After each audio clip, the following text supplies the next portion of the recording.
What has happened, everybody? James Hancock here. I'm back to review the season premiere of House of the Dragon, HBO's brand new prestige show based on a portion of Fire and Blood by George R.R. Martin, a book which I recently reread and love more than ever. And I have to say that from what I've seen so far, I am on board with this show. And every fan of George R.R. Martin's material is going to have their quibbles over certain details.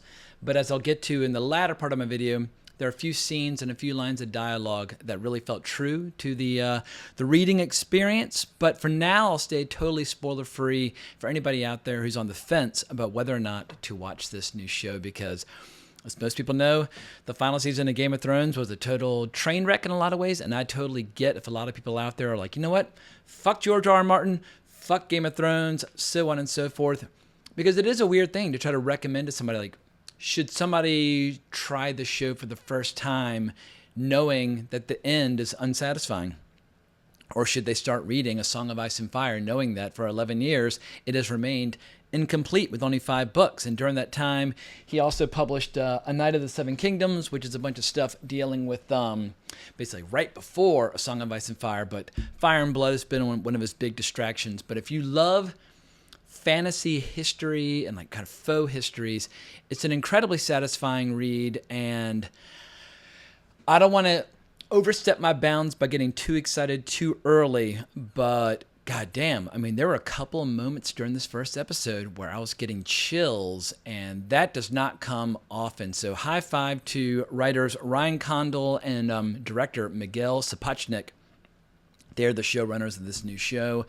And I was watching a bunch of the kind of supplementary materials available on HBO Max, and they at least are making the claim that they're going to try to stay true to the source material to the best of their ability.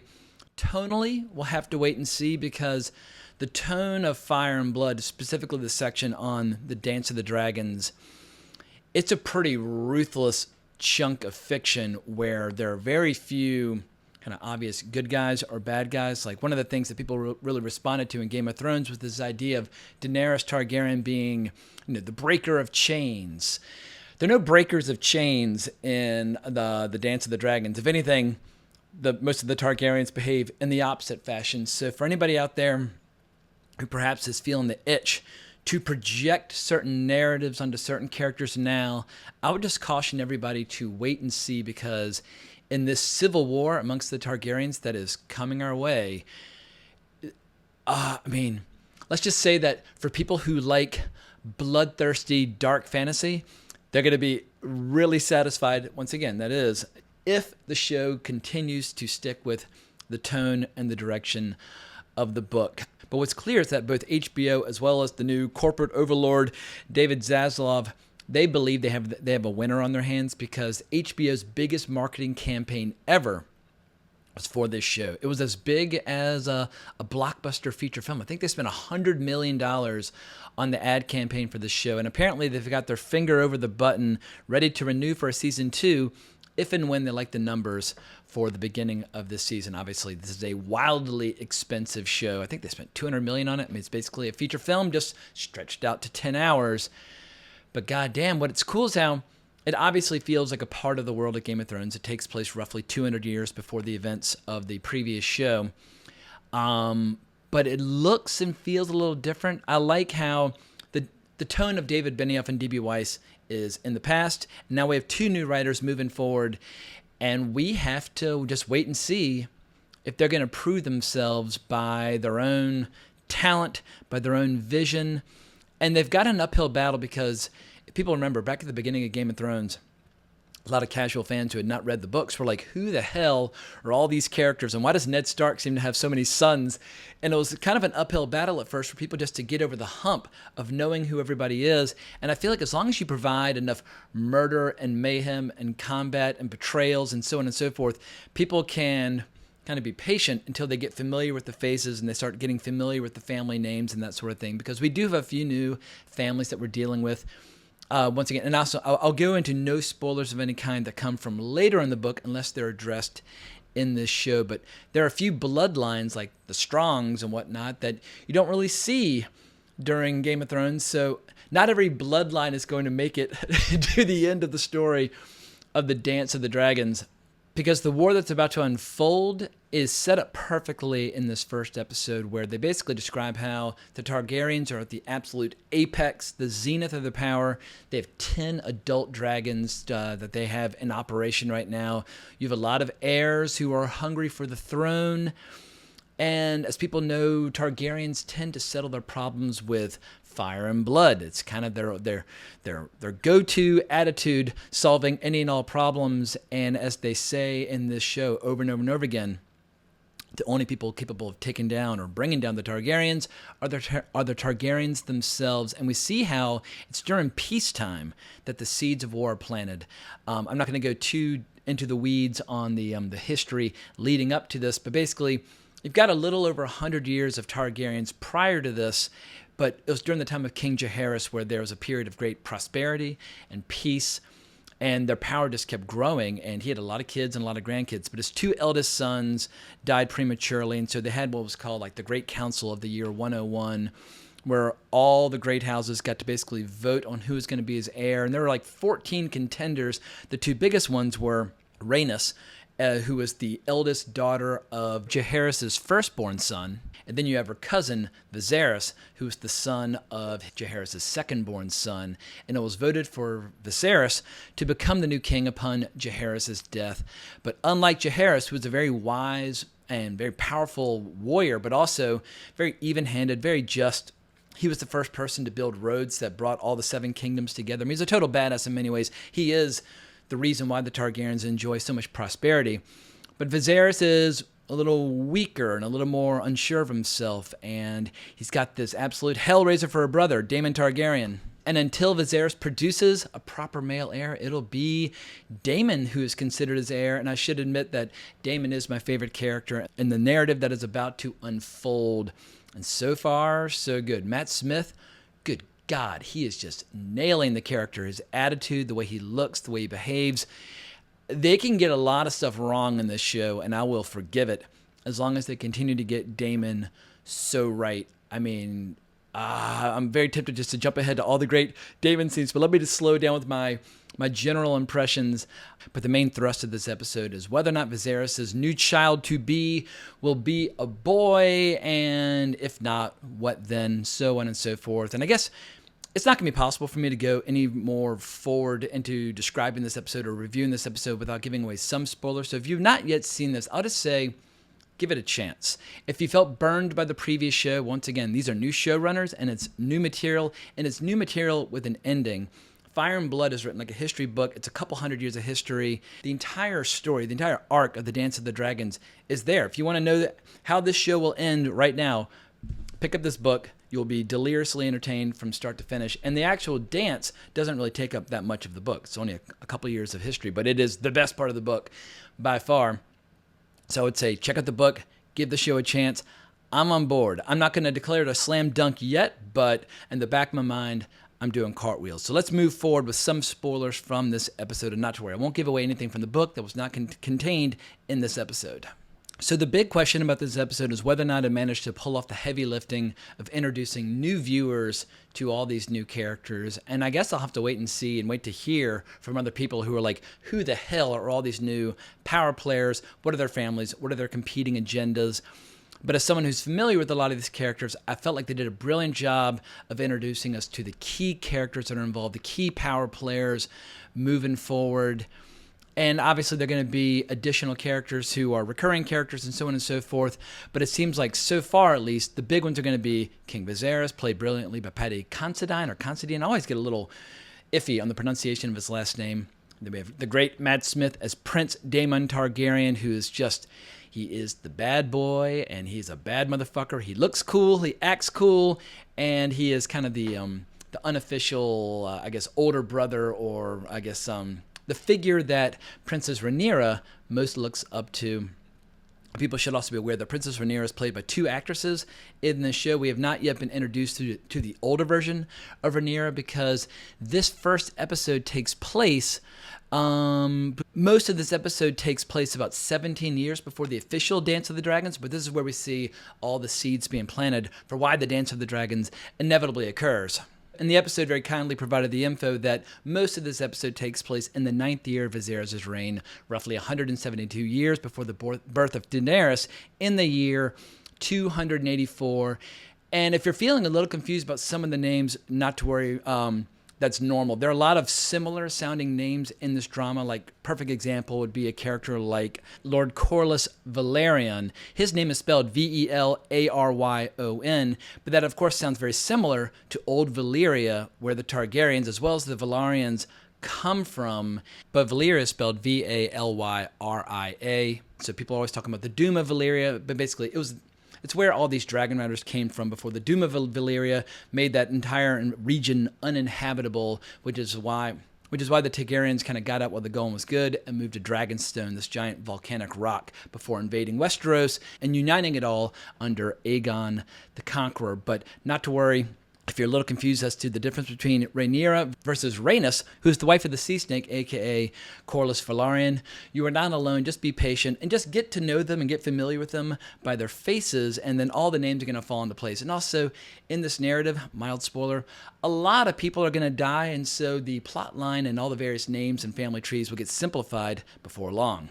But the real trick in adapting this story is, once again, taking a book that's written like a history book that occasionally slows down for a scene or a line of dialogue, but then goes back to writing things kind of in broad strokes, trying to decompress that and actually make it feel like a fleshed out show. And I think more or less so far, I'm on board with the execution, because periodically they bring in certain lines of dialogue or moments from the book that are exactly like they were in the book, which, gives me hope, because we're so accustomed to people coming on board a property saying, well, we love everything about it, but we're going to throw out everything that came before, and we're going to throw out the fans, and we're going to start from scratch, and it's going to be unrecognizable. It seems like, at a minimum for now, they're trying to make fans of Fire and Blood very happy, or at least make George R.R. Martin happy, who's one of the producers on this show. And already you can tell they're trying to steer the show more back towards the tone and flavor of George R.R. Martin. Like, just look at the Iron Throne. They have to make it feel like it's the same Iron Throne from Game of Thrones, but the Game of Thrones Iron Throne always looked like shit. The Game of Thrones Iron Throne, as drawn by, is it Doug Wheatley?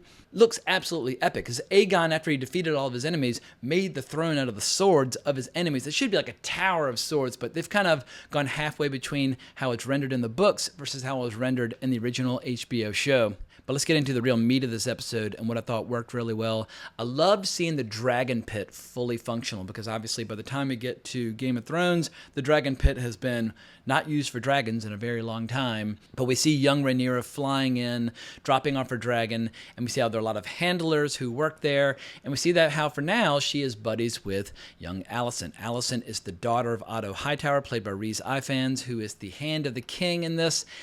And I can't go any further on that relationship, because let's just say it gets more complex as time goes by. But Otto Hightower, he's got his own agenda. The Hightower is one of the oldest and wealthiest families in all of Westeros. They come from Old Town, which before the arrival of the Targaryens was the oldest and most prosperous city in all of Westeros. Now King's Landing obviously is kind of outshining it, but Old Town is one of the most major cities in all of Westeros. So Otto Hightower wields enormous power, enormous wealth. And I think so far he's been played brilliantly by Rhys Ifans, especially his not so cleverly concealed hostility towards Viserys' brother, Daemon. They often say that they think Daemon could be a potential new Maegor if he were to ever ascend the Iron Throne. And for people who don't know, Maegor the Cruel was by far the meanest and nastiest of all the Targaryens. He makes the Mad King seem like a teddy bear by comparison. He was just a thunderous, brutal, warlike presence, and his reign was very short, and it took a long time for the realm to recover. But Viserys is loyal to his baby brother, and he's given him the job of running the City Watch, and we see how he's converted them now into the Gold Cloaks. And we all remember the Gold Cloaks from Game of Thrones, but this is how they came to be. And they are just rabid and loyal, and they just love Daemon. And one of the first things Daemon does, he decides to start enforcing the laws of King's Landing in the most brutal fashion possible, where they basically just start ruling the streets with an iron fist, chopping the hands off thieves and chopping off the cocks of rapists. And a lot of people might be like, hey, well, if they're raping women, go ahead, chop their dicks off. But Otto and some of the other members of the small council are a little alarmed that with this giant tournament on the way, that the city's just going to be fucking crazy if Daemon's running around butchering and dismembering the people. But from his point of view, the city is largely lawless outside of the Red Keep, so he's just doing what he can to maintain order so that the tournament can go off without a hitch. And this giant tournament is in honor of what Viserys believes will be his new son-to-be. And we see how his wife's really struggling with the pregnancy. She's had 5 children, but only Rhaenyra is still alive. So it shows she's had a lot of difficulties over the years. But Viserys is desperate for a male heir. And what I liked is how we see like the throes and pains and agonies of the delivery process cross-cut with this enormous tournament. And the tournament is totally, completely badass. But I don't want to get ahead of myself. What are the notes do I have before the tournament? Getting back to the small council. Sorry, I'm jumping around a little bit, but I'm so excited because I liked what I saw. But we see how the Sea Snake is more or less in favor of Daemon's tactics. And he's also one of the few people who is in favor of Daemon being the king's heir, even though, if we're being honest, the Sea Snake is most in favor of his wife, Rhaenys, the queen who never was. But going back to these scenes on the small council, there was a line where Daemon's talking about his wife, the bronze bitch, and how the sheep in the Vale are prettier than the women. And that comes directly from the book. And so that's a little thing, but the readers of these books can be very opinionated, and they're very passionate, and they're very attached. And if you throw them a bone every once in a while with a line from the book, it makes us feel like we're in safe hands moving forward. But more than anything, Matt Smith, his performance is just so bone-chilling and so entertaining. I feel like his portrayal so far of that character is the biggest cause for excitement when it comes to the tone and style that we know and love from the book. And speaking of tone, it would not be the world of George R.R. Martin without a little nudity and a little lovemaking. And we get 2 scenes with Matt Smith, a.k.a. Daemon, getting it on with his girlfriend, Mysaria. She looks absolutely incredible. But yeah, I know a lot of people are always kind of shaking their fingers in disapproval at sex on screen or nudity on the screen. I totally reject all of that kind of, sermonizing on the part of some people. In the world of sword and sorcery, in the world of dark adult fantasy, nudity and bloodshed are part of the equation. You can have all the cool lore and world building and interesting magic systems that you want and all the elaborate histories, but in the end, it ain't sword and sorcery unless people have unless it's basically Conan wearing a loincloth with like a beautiful naked girl wrapped around his leg. Like that is sword and sorcery, and so it's just part of the genre. And so luckily this episode threw me a bone. And I love how during the second orgy scene at one point when Daemon's addressing the crowd, there's one couple in the middle that's still in doggy style position, kind of like pausing in mid-stroke in order to listen to him. Anyway, it was absolutely hysterical. But let's get into the joust itself. It had some absolutely killer moments. We see one of the Baratheons asking for the favor of the queen who never was. Once again, Rhaenys is the cousin of Viserys. She had a stronger claim to the throne, but she was a woman, so the throne went to Viserys. But she will be an incredibly important character moving forward. So keep an eye on Rhaenys.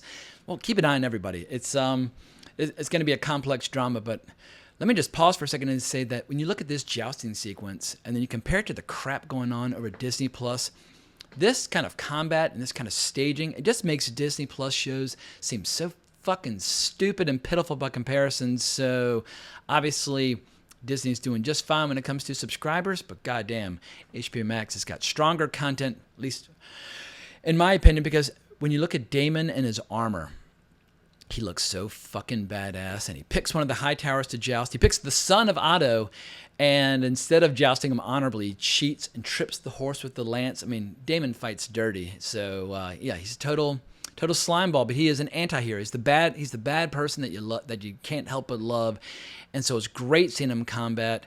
He's easily my favorite part of the show, and then we see him taking on Sir Criston Cole. But what was fascinating to me about this whole jousting sequence is how we see how a lot of the Green Knights, the young knights who've never known war, they are bloodthirsty and ready for action. I mean, a friendly melee quickly turns fatal for a few of them.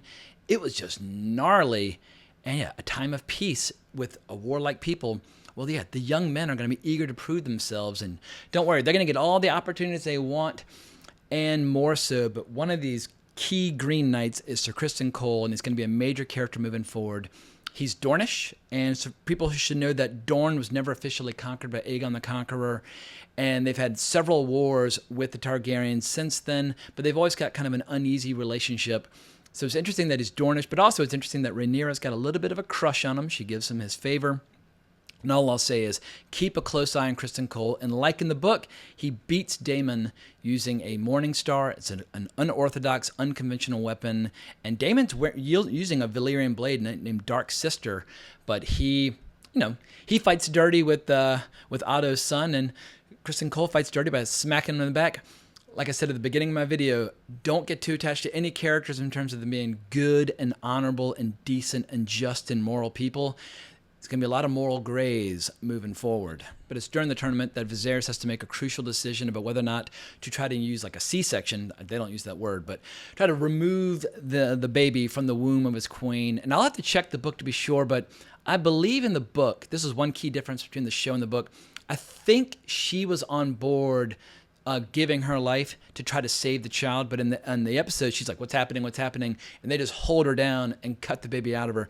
It's gruesome. I mean, this show is pulling no punches when it comes to gore. We've had castrations and C-sections and beheadings and all kinds of shit already. And it's only episode 1. But the baby only lives for part of a day, which leads to the next big drama. We have a kind of a sad scene with the funeral, and Rhaenyra's dragon breathes fire on her mother's body.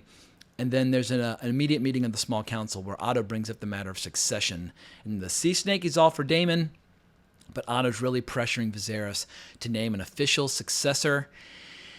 And it's getting a little uncomfortable. And Otto starts playing an angle by telling his daughter Alicent to comfort the king in one of her mother's dresses. So he's playing a long game there. Meanwhile, Daemon, he's at a pleasure house. He's asked to speak. And then what he says is relayed back to the king by Otto. And he notoriously made a reference to how his nephew was heir for a day. And that comes right out of Fire and Blood. Once again, giving me a lot of reassurance that they're going to be going in the right direction with this show. But Viserys is outraged when he hears this, justifiably so. He summons Daemon to the Iron Throne. He's got several members of his Kingsguard there to protect him, because in a fight, Daemon would beat the snot out of his brother. But he asks him to confirm or deny what he said, and he does not deny it. And I think this was the best scene of the episode, just these two brothers hashing things out, and Daemon basically saying that the small council is preying upon Viserys because Viserys is weak. He's easy to push around, and that he should have been named Hand of the King to protect Viserys from all these jackals. But he is sent back to the Vale. He's basically kind of sort of exiled, and we see how Viserys cuts his hand on the throne, and that's a great little bit of foreshadowing, because in the book, anytime the ruler, whoever's sitting on the Iron Throne, if they're getting cut to pieces while they're up there, it's always a little bit of foreshadowing that their reign will be a short one. And then we get this great scene between Viserys and his daughter. He summons her to speak with him in front of the skull of Balerion. Balerion was the mount of Aegon the Conqueror, and he was the only dragon of the Targaryens who was old enough to remember their time on Old Valyria. And he was just huge and terrifying, and he was ridden by many of the Targaryens before he finally died. But you see how big a dragon can get just from the size of his skull. But Viserys decides to name Rhaenyra as his one true heir. And this is where we have our first major departure from the book. Viserys says that Aegon the Conqueror once had a dream about a song of ice and fire, and how one day there'll be a long winter, and that unless a Targaryen is sitting on the throne, that'll be the end of all. That is just a little damage control, trying to make sure that people will slowly but surely come to accept the ending of Game of Thrones, that it is official canon. But that is not mentioned at all in Fire and Blood. Aegon has no dreams about what's going to happen many years later with Daenerys, but they're just trying to connect the two shows together. I'll give them a pass because they got so much else right in this episode. I don't mind them making up that scene, but the long and the short of it is that Rhaenyra has been named the heir of the king, and all the lords pledged their fealty to her. People should remember that even though the Targaryens are kind of law unto themselves, when they came to Westeros had been, the first men and the Andals, and they'd had their own laws and traditions and their own culture for thousands of years. And if not for their dragons, the Targaryens would have never been able to kind of force their will and customs upon Westeros. One of the big ones being their tendency or their habit of marrying brother to sister, cousin to cousin, uncle to niece, nephew to aunt, etc. and so forth. They like to keep the blood of the dragon very pure. They like to keep it thick, as Matt Smith says several times in this episode. And that tradition of incest is one of the things that Westeros was like, what the fuck? Like, that's a sin. But this is going to be another thing that they have to kind of force upon Westeros, this idea of a female heir. That is new to the culture, especially given the ruling at the Great Council of 101. This is in direct kind of opposition to it. And so let's just say things are going to get tense in the years to come because, well, I don't want to give anything away. Let's just say that the brew is rich as is, but it's only going to get richer. So what else can I say looking ahead to the rest of the season?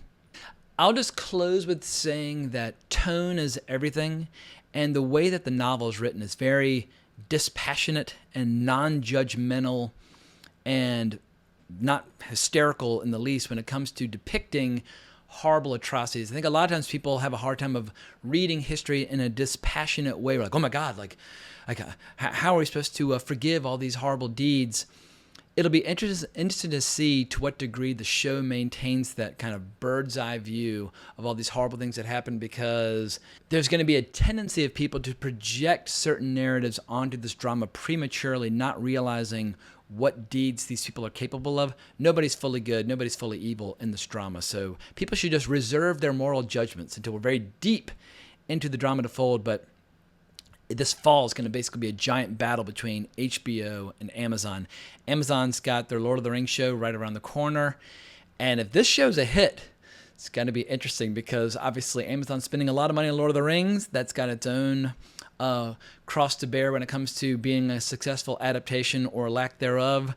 But I'll say that George R.R. Martin and HBO, they have struck a mighty first blow in winning this war between the two platforms and the two shows. But before I wrap things up, let's pay a few bills. If you haven't heard already, it's Smooth Sack Summer. When you're playing in the summer sun, make sure you're escaped from pubes to bum.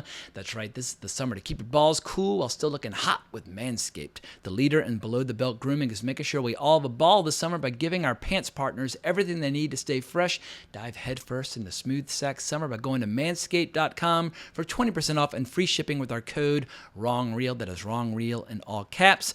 And by the way, check out my podcast, Wrong Reel. But all the links to that, to Manscaped, are down in the description below. But please remember to like the video, subscribe to the channel. More importantly than everything, hit that notification bell. And if you want to talk more about fantasy or Game of Thrones or whatever, hunt me down on Twitter at Geeking Out. But I hope everyone has an amazing week. Hope everybody enjoyed the show. But more importantly, as always, onwards and upwards.